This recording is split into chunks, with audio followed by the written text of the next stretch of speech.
പ്രിയപ്പെട്ട വിദ്യാർത്ഥികളെ, നമ്മൾ ഇനി അടുത്ത പാഠത്തിലോട്ട് കടക്കുകയാണ്. നദീതട സംസ്കാരങ്ങളിലൂടെ ദ റിവർ വാലി സിവിലൈസേഷൻ. നദീതട സംസ്കാരങ്ങൾ, റിവർ വാലി എന്ന് പറഞ്ഞാൽ നദിയുടെ തീരങ്ങൾ, ആൻഡ് സിവിലൈസേഷൻ എന്ന് പറഞ്ഞാൽ സംസ്കാരങ്ങൾ.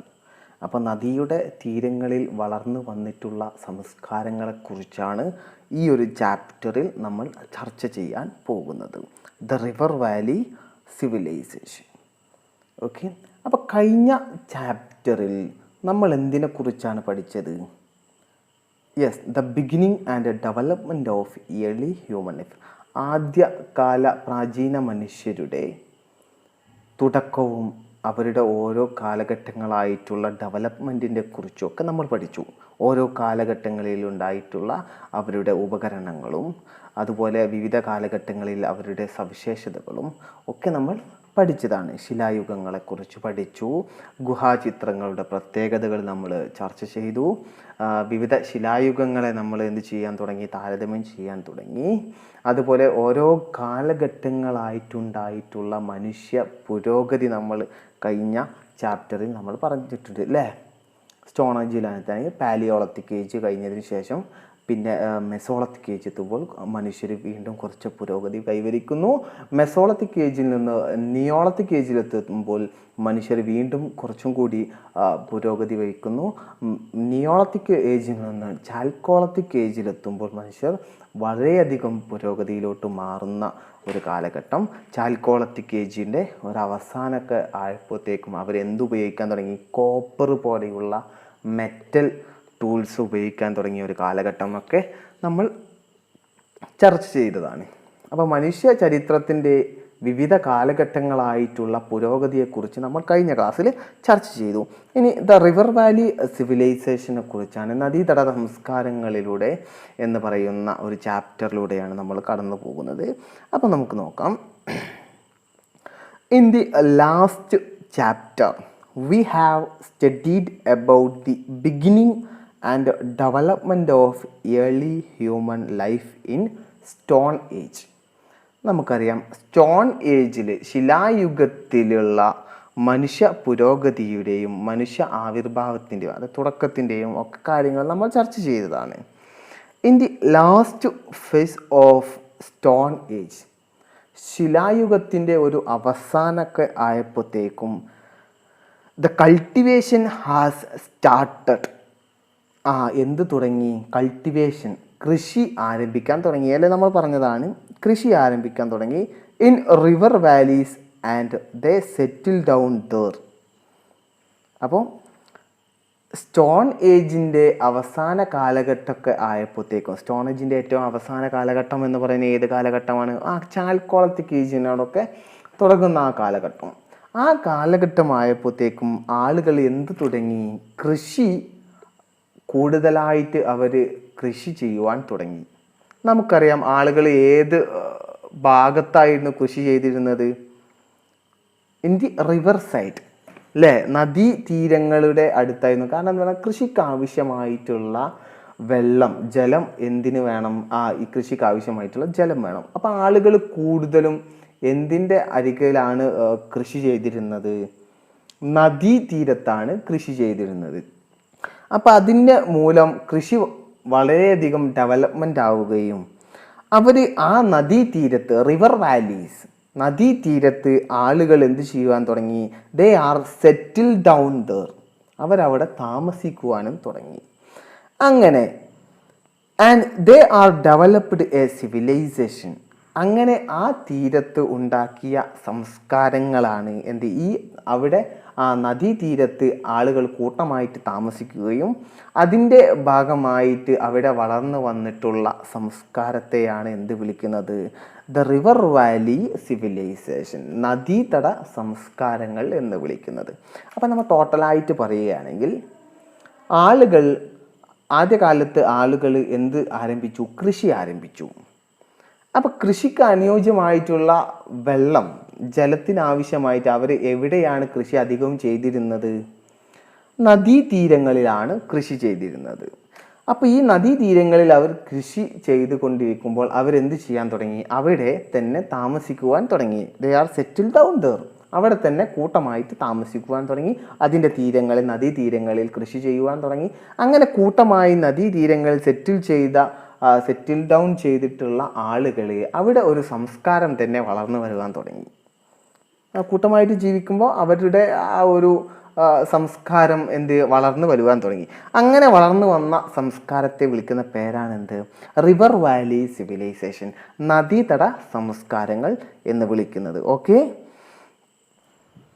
അപ്പം നമ്മൾ ഈ ചാപ്റ്ററിൽ പ്രധാനമായിട്ടും പഠിക്കാനുള്ളത് 4 സിവിലൈസേഷൻ, 4 റിവർ വാലി സിവിലൈസേഷൻ, 4 നദീതട സംസ്കാരങ്ങളാണ് ഈ ഒരു ചാപ്റ്ററിൽ പ്രധാനമായിട്ടും പഠിക്കാനുള്ളത്. അതിൽ ആദ്യത്തേതാണ് Indus valley civilization. Indus valley civilization, അതായത് സിന്ധു നദീതട സംസ്കാരം.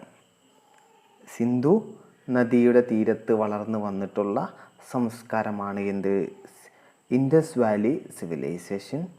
The next one Egyptian civilization. Egyptian സംസ്കാരമാണ് അടുത്തത്.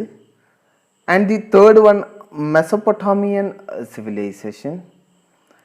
അടുത്തത് പറയുന്നത് Mesopotamian civilization. And the last one Chinese civilization, Chinese സംസ്കാരങ്ങൾ. ഇത്രയും ആണ് ഈ ഒരു ചാപ്റ്ററിൽ നമുക്ക് പ്രധാനമായിട്ടും ചർച്ച ചെയ്യുവാനുള്ളത്. റിവർ വാലി സിവിലൈസേഷൻ ആണ് ഒന്നാമത്താണ്. ഇൻഡസ് വാലി സിവിലൈസേഷൻ, സിന്ധു നദീതട സംസ്കാരങ്ങൾ. ആൻഡ് ഈജിപ്ഷ്യൻ സിവിലൈസേഷൻ, ഈജിപ്ഷ്യൻ സംസ്കാരം. And the Mesopotamian civilization, Mesopotamian സംസ്കാരം. And the Chinese civilization, Chinese സംസ്കാരം എന്നിവയാണ്. ഓക്കെ, ആൻഡ് ഫസ്റ്റ് അതിനാദ്യത്തേത് തന്നെ നമുക്ക് എന്ത് ചെയ്യാം, ചർച്ച ചെയ്യാം. ആദ്യത്തേതാണ് ഇൻഡസ് വാലി സിവിലൈസേഷൻ. സിന്ധു നദീതട സംസ്കാരത്തെക്കുറിച്ചാണ് നമ്മൾ ചർച്ച ചെയ്യാൻ പോകുന്നത്. ഓക്കെ, ഏതാ നോക്കാം.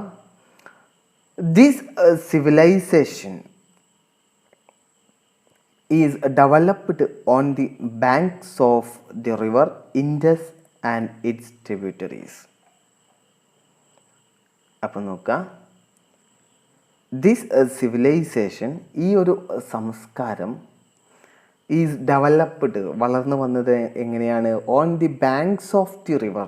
ഏതു നദീ തീരത്താണ് വളർന്നു വന്നത്? Indus and its tributaries. അതായത് സിന്ധു നദിയും അതിൻ്റെ ട്രിബ്യൂട്ടറീസ്, അതായത് സിന്ധു നദിയിൽ നിന്ന് വേറെ ഉരുതിരിഞ്ഞു പോകുന്ന കൈവഴികൾ, അതാണ് ട്രൈബ്യൂട്ടറീസ്. അതിൻ്റെ തീരത്ത് വളർന്നു വന്നിട്ടുള്ള ഒരു സംസ്കാരമാണ് Indus valley civilization. It is one of the ancient civilization in the world. ഏറ്റവും പ്രാചീനമായിട്ടുള്ള, ഏറ്റവും ഇമ്പോർട്ടൻ്റ് ആയിട്ടുള്ള ഒരു സിവിലൈസേഷനാണ് Indus valley civilization.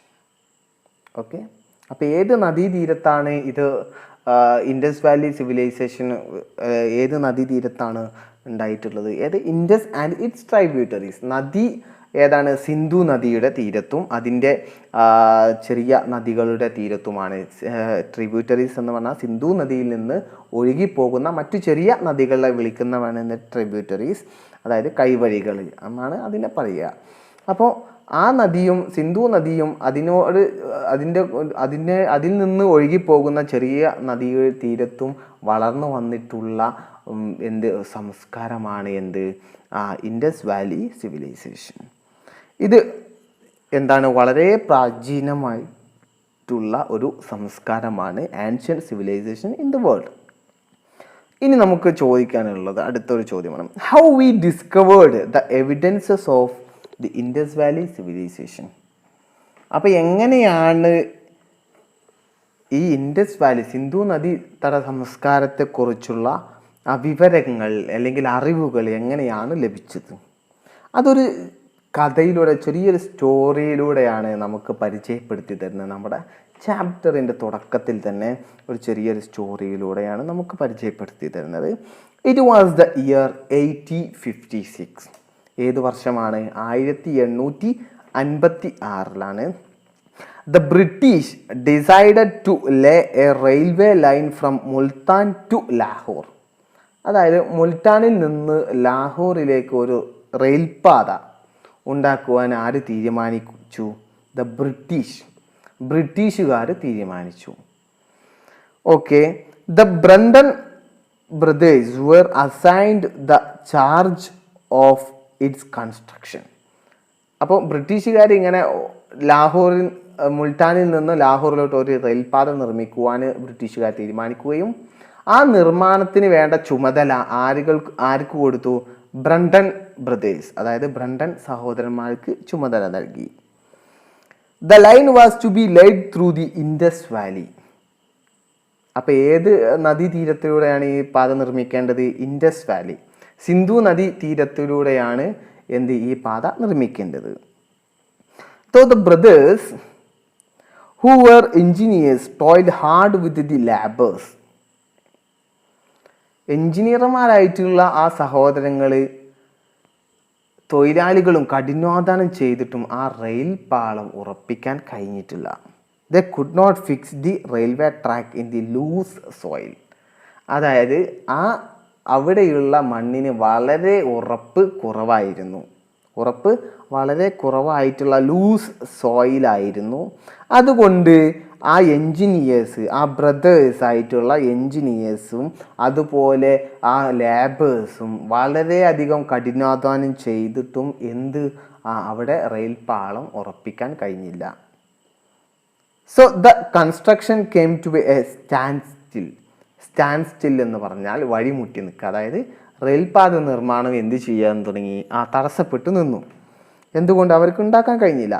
The construction came to be a standstill. Then the engineers noticed some burned bricks near by.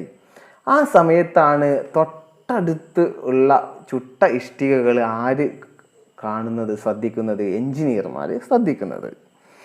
അവ നല്ല ഉറപ്പുള്ളതായിരുന്നു. They were hard and suitable for laying the track. നല്ല ഉറപ്പുള്ളവയായിരുന്നു, റെയിൽപാളം ഉറപ്പിക്കാൻ നല്ല പറ്റിയ കട്ടകളായിരുന്നു അത്. ദ ബേൺഡ് ബ്രിക്സ്, ചുട്ടെടുത്ത കല്ല്, ചുട്ട ഇഷ്ടികകൾ, burned bricks. Okay, without wasting any time. അപ്പം പിന്നെ ഒന്നും നോക്കിയില്ല. വിത്തൗട്ട് വേസ്റ്റിംഗ് എനി ടൈം, ഒരു സമയം കളയാതെ ചെയ്യാൻ തുടങ്ങി? ദേ പാവ്ഡ് എന്ന് പറഞ്ഞാൽ നിരത്തുക. They paved those bricks and laid the line. അവരെന്ത് ചെയ്തു? ആ ചുട്ടു കട്ടകൾ നിരത്തി അവിടെ റെയിൽപാത നിർമ്മിച്ചു. ഇതാണ് ഒരു ചെറിയൊരു സ്റ്റോറി. ഈ സ്റ്റോറിയിൽ നിന്ന് നമുക്ക് മനസ്സിലാകുന്നത് എന്താണ്? ആ ചുട്ടെടുത്ത കല്ലുകളുടെ പ്രത്യേകതകളായി. അപ്പോൾ ഇതാരാണ് ഉണ്ടാക്കിയത്, എങ്ങനെയാണ് ഉണ്ടാക്കിയത് എന്നുള്ള ഒരു അന്വേഷണം വരുവാൻ തുടങ്ങി. സ്വാഭാവികമായിട്ടും ഉണ്ടായിരിക്കും, ഇത്രയും ഉറപ്പുള്ള ചുട്ട കട്ടകൾ ആരാണ് ഉണ്ടാക്കിയിരിക്കുക. അപ്പോൾ അതിൻ്റെയൊക്കെ ഒരു തിരച്ചിലിനൊടുവിലാണ് നൂറ്റാണ്ടുകൾക്ക് മുമ്പ് നിലനിന്നിട്ടുള്ള ഒരു മഹത്തായ സംസ്കാരത്തിൻ്റെ ശേഷിപ്പുകളാണ് ആ ചുടുകട്ടകൾ എന്നുള്ളത് അവർ തിരിച്ചറിയുകയാണ്. Okay, neither the labourers nor the engineers. ആ തൊഴിലാളികളും അതുപോലെ എൻജിനീയർമാരും realized that those burned bricks were the remains of a great civilization. അവിടെ ഉണ്ടായിട്ടുള്ള അവർ തിരിച്ചറിയാണ്, realized that those burned bricks, അതായത് ചുടുകട്ടകൾ, were the remains of a great civilization. that was a remains എന്ന് പറഞ്ഞാൽ എന്താണ്? അവശിഷ്ടങ്ങൾ അല്ലെങ്കിൽ തെളിവുകൾ ഒക്കെ പറയാം. ഓഫ് എ ഗ്രേറ്റ് സിവിലൈസേഷൻ, ഒരു മഹത്തായ സംസ്കാരത്തിൻ്റെ അവശേഷിപ്പുകളാണെന്നൊക്കെ പറയാം. ഈ ചുടുകട്ടകൾ. That existed centuries back. ഒരുപാട് കാലങ്ങൾക്ക് മുമ്പെയുള്ള ഒരു മഹത്തായ സംസ്കാരത്തിൻ്റെ ഒരു ശേഷിപ്പുകളാണ് ഈ ചുട്ടെടുത്ത കല്ലുകൾ എന്നുള്ളത് അവർ തിരിച്ചറിയുകയാണ്. ലേറ്റർ, അതിനുശേഷം, when sir John marshal was the director of the archaeological survey of India. Archaeological survey of ഇന്ത്യയുടെ ഡയറക്ടറായിരുന്ന സർ ജോൺ മാർഷലിൻ്റെ നേതൃത്വത്തിൽ 1921 ഒരു എക്സ്കവേഷൻ, ഒരു ഉത്ഖനനം അവിടെ നടക്കുകയാണ്. അതിൻ്റെ അടിസ്ഥാനത്തിൽ പല തെളിവുകളും ഇവിടെ നടത്തിയിട്ടുണ്ട്. എക്സ്കവേഷൻ എന്ന് പറഞ്ഞാൽ ഉത്ഖനനം, ശേഷിപ്പുകളൊക്കെ കണ്ടെത്തുന്ന അത് നടത്തുകയാണ്. അങ്ങനെയാണ് ഈ മഹത്തായ ഇൻഡസ് വാലി സിവിലൈസേഷനെ കുറിച്ചുള്ള അറിവുകൾ ലഭ്യമാകുന്നത്. It reveal that the burned bricks the ruins of a great civilization. അതായത് ആ ഇഷ്ടിക കട്ടകൾ അങ്ങനെ ഇവർ തിരിച്ചറിയുകയാണ്, ഇഷ്ടിക കട്ടകൾ ആ ഒരു വലിയ സംസ്കാരത്തിൻ്റെ അവശേഷിപ്പുകളാണെന്ന് ഇവർ തിരിച്ചറിയുകയാണ്. The excavation revealed that a civilization had existed in the valleys of river Indus and its tributaries. Hence, this civilization came to be known as Indus Valley Civilization. അതായത് നമ്മൾ നേരത്തെ പറഞ്ഞതാണ്, ആ എക്സ്കവേഷൻ, ആ ഒരു ഉത്ഖനനം എന്താണ് കണ്ടെത്തുന്നത്? റിവീൽഡ് എന്ന് പറഞ്ഞാൽ കണ്ടെത്തുക. Revealed that a civilization had existed in the valleys of river Indus. അതായത് ഇൻഡസ് സിന്ധു നദിയുടെ തീരത്തും അതുപോലെ അതിൻ്റെ കൈവഴികൾ, അതിൻ്റെ ചെറിയ നദികളുടെ തീരത്തും ഒരു വലിയ സംസ്കാരം നിലനിന്നിരുന്നു എന്നുള്ളത് ഈ സർ ജോൺ മാർഷലിൻ്റെ നേതൃത്വത്തിലുള്ള ഒരു ആർക്കിയോളജിക്കൽ സർവേ ഓഫ് ഇന്ത്യ കണ്ടെത്തിയിരിക്കുന്നു. Hence this civilization came to be known as the Indus valley civilization. ഈ ഒരു സംസ്കാരത്തെ വിളിക്കുന്ന പേരാണ് എന്ത്? Indus valley civilization. അപ്പോൾ ഇൻഡസ് വാലി സിവിലൈസേഷൻ നമുക്കെന്ത് നോക്കാം? The first evidence for the Indus Valley civilization was obtained from Harappa. So this civilization is also known as Harappan civilization. അപ്പോൾ ആദ്യ തെളിവ് ഇൻഡസ് വാലി സിവിലൈസേഷന്, സിന്ധു നദീ തട സംസ്കാരത്തിനെ കുറിച്ചുള്ള ആദ്യ തെളിവ് എവിടെ നിന്നാണ് ലഭിക്കുന്നത്? It was obtained from Harappa. Harappa എന്ന് പറയുന്ന ഇപ്പോഴത്തെ പാകിസ്ഥാനിൻ്റെ ഭാഗമായിട്ടുള്ള ഹാരപ്പ എന്ന് പറയുന്ന സ്ഥലത്ത് നിന്നാണ് എന്ത് കിട്ടുന്നത്? Evidences for the Indus valley civilization. Indus Sindhu നദീ തട സംസ്കാരത്തിന് തെളിവുകൾ ലഭിക്കുന്നത്. So this civilization is also known as the Harappan civilization. അതുകൊണ്ട് ഈ ഒരു സിവിലൈസേഷനെ, ഇൻഡസ് വാലി സിവിലൈസേഷനെ മറ്റൊരു പേരും വിളിക്കും എന്ത്? ഹാരപ്പൻ സിവിലൈസേഷൻ. ഹാരപ്പൻ സിവിലൈസേഷൻ എന്ന് പേരും വിളിക്കും. ഓക്കെ, മനസ്സിലായോ? അതായത് സിന്ധു നദീ തട സംസ്കാരത്തെ, ഇൻഡസ് വാലി സിവിലൈസേഷനെ മറ്റൊരു പേരും വിളിക്കും. എന്താണ്? ഹാരപ്പൻ സിവിലൈസേഷൻ. ഹാരപ്പൻ സിവിലൈസേഷൻ എന്ന് പേര് വിളിക്കും. എന്തുകൊണ്ടാണ് ഇങ്ങനെ വിളിക്കാൻ കാരണം എന്നുള്ളൊരു ചോദ്യത്തിന് നമുക്ക് എന്ത് ചെയ്യാം? ഉത്തരം നൽകാം. The first evidence for the Indus Valley civilization was obtained from Harappa. So this civilization is also known as Harappan civilization. അതുകൊണ്ട് ഇതിനെ എന്ത് വിളിക്കും? ഹാരപ്പൻ സിവിലൈസേഷൻ എന്ന് വിളിക്കും. Okay, the first excavation was conducted in Harappa in the present Pakistan. അപ്പോൾ നമ്മൾ പറഞ്ഞു ഹാരപ്പ എന്ന് പറയുന്ന ദ ഫസ്റ്റ് എക്സ്കവേഷൻ, ആദ്യത്തെ ഉത്ഖനനം നടന്നത് എവിടെയാണ്? ഹാരപ്പയിൽ നിന്നാണ്. ഇതിന് നേതൃത്വം നൽകിയതാണ് ആര്? It was led by Dayaram Sahni. അതിന് നേതൃത്വം നൽകിയ ഒരാളാണ് ആര്? ദയാറാം സാഹ്നി. അപ്പോൾ ഹാരപ്പ എന്ന് പറയുന്ന പ്രദേശം പ്രസൻറ്റ് പാകിസ്ഥാനാണ്. പാകിസ്ഥാൻ്റെ ഒരു ഭാഗമാണ് എന്ത്? ഹാരപ്പ എന്ന് പറയുന്ന പ്രദേശം. അവിടെ ഉത്ഖനനം ചെയ്യാൻ, എക്സ്കവേഷൻ ചെയ്യാൻ നേതൃത്വം നൽകിയ ആളാണ് ആര്? ദയാറാം സാഹ്നി. ദയാറാം സാഹ്നി എന്ന് പറയുന്ന ആള്. ഓക്കെ, ദയാറാം സാഹ്നിയെക്കുറിച്ച് നമ്മൾ നേരത്തെ ക്ലാസ്സിൽ പറഞ്ഞു. Dayaram Sahni was the person who supervise the excavation in Indus valley site at Harappa. ഹാരപ്പയിലുള്ള പ്രദേശങ്ങൾ ഉത്ഖനനം ചെയ്യാൻ നേതൃത്വം നൽകിയ, സൂപ്പർവൈസ് ചെയ്ത ഒരാളാണ് ആര്? ദയാറാം സാഹ്നി. അതുപോലെ അദ്ദേഹം എന്താണ്? He became the first Indian to be appointed as the director general of the archaeological survey of India after John Marshall. അതായത് ജോൺ മാർഷലിന് ശേഷം ആദ്യത്തെ കാരനാണ്, അതായത് he became the first Indian, ആദ്യത്തെ ഇന്ത്യക്കാരനാണ് എന്ത്, director general of archaeological survey of India. Archaeological survey of India, ഇന്ത്യയുടെ പുരാതന വസ്തു പഠനങ്ങൾക്ക് നേതൃത്വം കൊടുക്കുന്ന ഒരു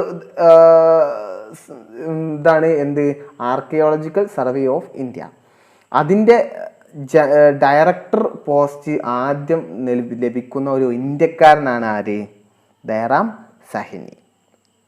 ആർക്ക് ശേഷം, after the John marshal. John marshal എന്ന് പറഞ്ഞാൽ ഒരു ബ്രിട്ടീഷുകാരനാണ്. അദ്ദേഹത്തിന് ശേഷം ഇന്ത്യയിൽ നിന്ന് ആദ്യത്തെ ഒരു ഡയറക്ടർ ജനറലാണ് അദ്ദേഹം ആര്, നമ്മുടെ ദയറാം സൈനി. ആൻഡ് നെക്സ്റ്റ് വന്ന് നോക്കാം, it was R D Banerjee. അടുത്ത പറയുന്ന ആളാണ് ആര്, R D Banerjee. R D Banerjee എവിടെയാണ് നേതൃത്വം നൽകിയത് നോക്കാം.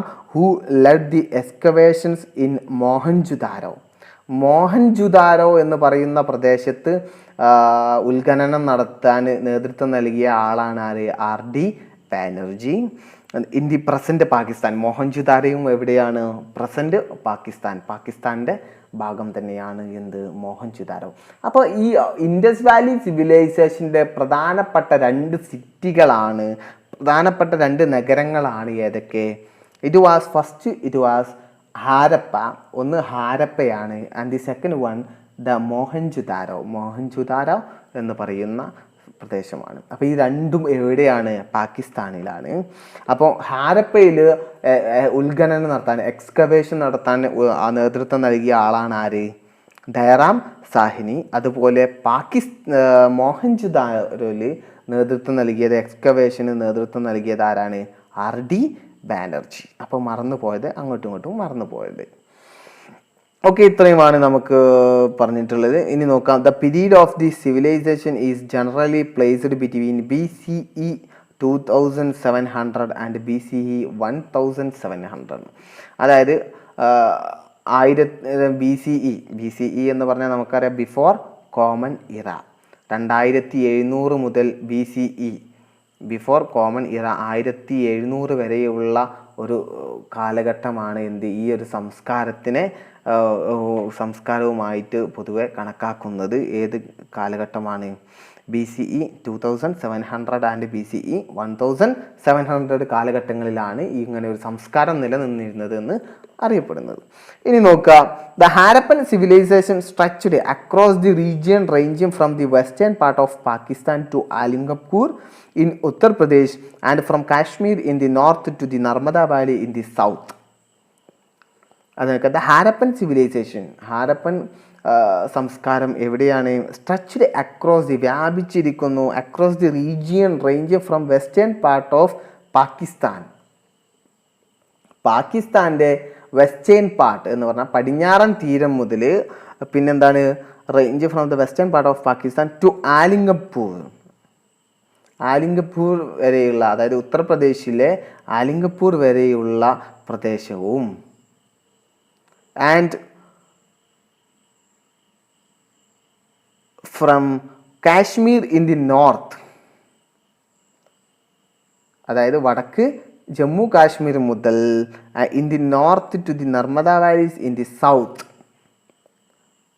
തെക്ക് നർമ്മദ വാലി വരെ, നർമ്മദ തീരം വരെയുള്ള ഒരു പ്രദേശമാണ് ഹാരപ്പൻ സംസ്കാരം എന്ന് മനസ്സിലാക്കുന്നത്. അപ്പോൾ അടുത്ത് നിങ്ങൾ ഒരു മാപ്പ് ഉണ്ട്, നിങ്ങളുടെ ടെക്സ്റ്റ് ബുക്കിൽ ഒരു മാപ്പ് ഉണ്ട്. ആ മാപ്പ് നോക്കിയാൽ നമുക്ക് മനസ്സിലാക്കാൻ കഴിയും വെസ്റ്റേൺ പാർട്ട് ഓഫ് പാകിസ്ഥാൻ, പടിഞ്ഞാറൻ തീരം, പാകിസ്ഥാൻ്റെ പടിഞ്ഞാറൻ തീരം മുതൽ ആ ഉത്തർപ്രദേശ് വരെയുള്ള ഒരു ഭാഗത്തായിരുന്നു എന്തുണ്ടായിരുന്നത്, ഹാരപ്പൻ സിവിലൈസേഷൻ്റെ ഭാഗമായിട്ടുള്ള പ്രദേശങ്ങളുണ്ടായിട്ടുള്ളത് എന്നൊക്കെ നമുക്ക് മനസ്സിലാക്കാൻ സാധിക്കും.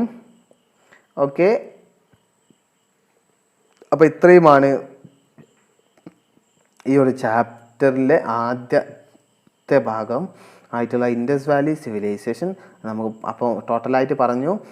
റിവർ വാലി സിവിലൈസേഷൻ എന്ന് പറഞ്ഞാൽ എന്താണ്, റിവർ സൈഡിൽ, റിവർ ബാങ്ക്സിൽ ഉണ്ടായിട്ടുള്ള ഒരു സെറ്റിൽമെൻറ്റിൻ്റെ അടിസ്ഥാനത്തിൽ ഉണ്ടായിട്ടുള്ള വളർന്നു വന്നിട്ടുള്ള ഒരു സിവിലൈസേഷനാണ് എന്ത്, റിവർ വാലി സിവിലൈസേഷൻ. അപ്പോൾ അതിൽ ആദ്യത്തേതാണ് ഇൻഡസ് വാലി സിവിലൈസേഷൻ, സിന്ധു നദീതട സംസ്കാരം. അപ്പോൾ ഈ സിന്ധു നമസ്കാരം ഏത് ബാങ്ക്സ് ഓഫ് റിവറിൻ്റെ ആണ്? Indus and its tributaries. Sindhu നദിയും അതിൻ്റെ കൈവഴികളുടെയും തീരത്ത് വളർന്നു വന്നിട്ടുള്ള ഒരു സംസ്കാരമാണ് ഇൻഡസ് വാലി സിവിലൈസേഷൻ. ഓക്കെ, നമ്മൾ പറഞ്ഞു. ഓക്കെ.